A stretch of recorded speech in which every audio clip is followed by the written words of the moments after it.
My name is Eleni, and I'm a Senior Product Manager at CentoGene. You are watching an instructional video how to create a CentoCustom Panel, CentoGene's new product which allows maximum flexibility in gene and backbone selection while enabling a patient-centric test design approach. First, log in your CentoPortal physician account. Initiate the diagnostics ordering process and click on the Custom Panel icon. You can find a short description of our product and 4 different options how to initiate your panel creation. You can use one of the existing saved customized panels in your account as a starting point. You can use one of CentoGene's existing panels as a starting point.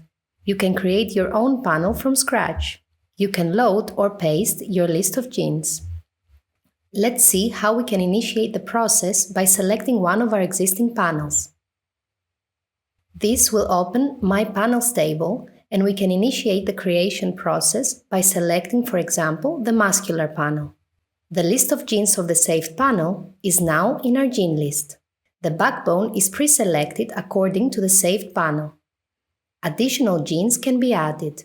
This is the main table of the design process, and here we can find comprehensive information for all the genes that are part of CentoGene's diagnostic gene list.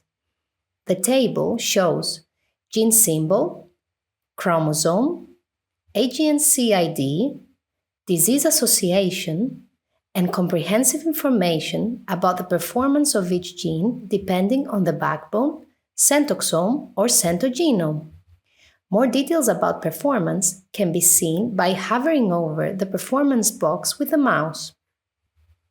For panels designed on centogenome, additional features such as repeat expansion screening are available for some genes. The backbone can change at any time, and if desired, the panel can be saved again under a different name.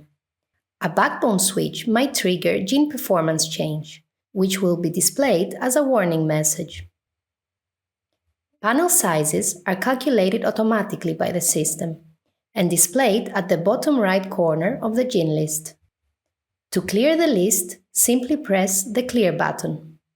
Let's see how we can create a panel using one of CentoGene's existing panels. Start with selecting the Filter by Panel. Then, we can start typing the panel of interest. For example, CentoCancer. Now, we can only see the list of genes from the panel, and we can decide whether we want to include all or some in our gene list.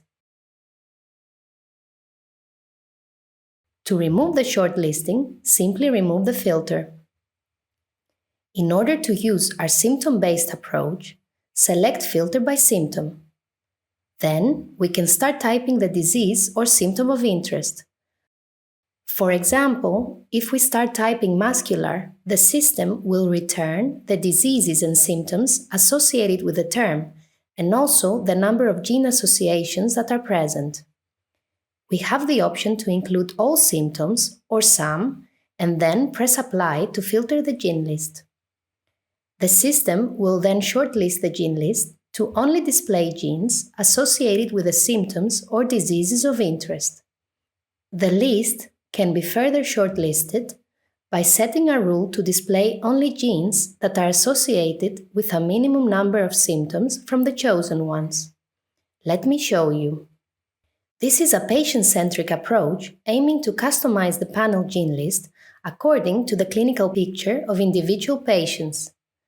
As an example, I will use here 3 as the minimum requirement. This refines the list of genes further.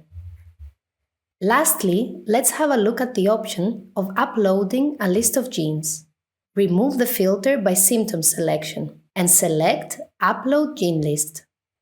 There is the option of downloading an example file to use as a template. We can either upload a file or paste the list of genes of interest separated by comma or space. In this example, we will upload a file. This will show us the gene table shortlisted for the genes from the file. We can add all or cherry-pick the genes in the panel gene list. Once the gene list is finalized, Press Continue to go to the next ordering steps, such as providing the patient information before finalizing and placing your order. We hope you found this video informative, and please do not hesitate to contact our support team for any questions. Thank you.